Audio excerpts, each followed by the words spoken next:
So obviously, none of us can know everything that there is to know about God. In fact, all of us are going to die without even knowing everything there is to know about ourselves. But I swear, some of this is willful ignorance. There's no way that we couldn't have picked up on some of these patterns and some of these precedents that have been set spiritually and physically, right? Why is it that we still do not understand our relationship with God? It's actually so simple. And maybe that's the problem, right? Because if we're honest, we already understand this relationship. Even if it's in another form, we sincerely understand this relationship, especially when you grow into your older years of adulthood and you have children, family, grandchildren. We understand this as parents, right? Now, maybe you have a child like I do. I have three, but I have one, my baby girl, and she asks for everything. Everything, all the time. It does not matter what it is. Can I have this? Can you buy me that? Can I get this on my birthday? What about Christmas? Can I get this for Christmas? Her birthday just passed 3 days ago, and Christmas is 9 months away. And she still wants more. She still wants more. She doesn't see it. She doesn't get it. And there's nothing wrong with that. You know, as parents, we don't hate our children for asking. You know, we understand that our children's desires are endless, right?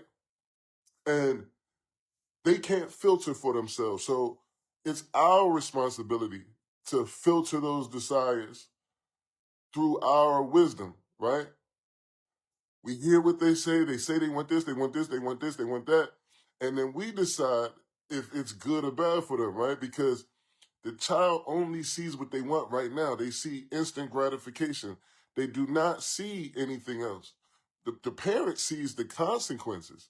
And the parent is checking the timing and they want to make sure that the maturity level is up to par. And is the child ready for this? Do they have the character for this, right? Is this going to be dangerous if I give this to my child? Is my child going to be responsible for this? Can they steward this that they're asking for? And the child just says, I want it, I want it, I want it. But the parent may say, you're not ready. And they'll act on that, right? And sometimes the child will then take that and think that the parent is withholding love.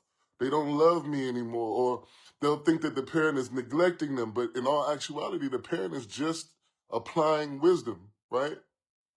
So why is it so difficult for us to understand our relationship with God when we already practice this exact same relationship with the children we have, with our children, right? They keep asking, we keep asking. They keep begging, we keep begging. They keep wanting, we keep wanting. They're praying and wishing, we're praying and wishing. And if God doesn't just come and pull up and just give you whatever you asking for, if he doesn't just pull up and release whatever you asked for, then all of a sudden you question him. All of a sudden you feel neglected. Now you're talking about God don't see you, he don't love you, you don't know anymore. But if our children demanded everything from us immediately and we went out and just gave it to them, you know, they would be immature, but we would be immature too. But we don't see that when it comes to us and God, for God is our Father. And God has to choose and decide based on what's best for us. We really honestly make this relationship more complex than it actually is. Maybe we are the children, and maybe God is our Father. And God as our Father, he's filtering our desires through his perfect wisdom. The same way we attempt to do it imperfectly with our own kids, God does it perfectly with his perfect wisdom, right? But there's a big difference. And the difference is this: God makes no mistakes. You're flawed at all times. So trust God. Use your best wisdom for stewarding your parenthood and for leading your children. And pray and hope that they trust you, because if they don't, they're going to plant seeds of resentment. They're going to plant seeds of contempt. They're going to plant seeds of unsatisfaction, uncontentment, right? In their own spirit, if they don't just trust you and allow you to bring into their lives what you see fit, right?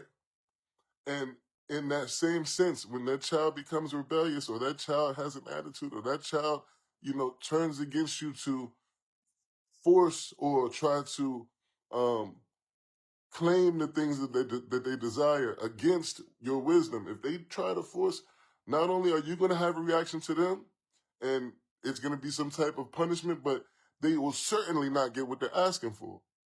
So be patient, be trusting with God, and understand that He is the parent. He's in control. And it's your job to be obedient. It's your job to go to school every day, have a good attitude, do all your responsibilities, and pray and be kind to your father and serve him, right? And live up to his standard, live up to his expectation, And if you do that, then God will grant you the things that He sees fit for you, right? But you just getting things because you desire them is not how this works. Not for you and not for your children. And if it does work that way between you and your children, you probably need to work on your parenthood, because that's not wise. And that's not conditioning them to be quality character and complete and self-reliant, God-reliant people. They're gonna develop character traits that go along with that type of relationship or experience between parent and child. So if you're experiencing that as an adult, look at the relationship that you carry with your father, because he doesn't owe you anything. And everything that he does is out of love and wisdom for you, even if you have to wait for it.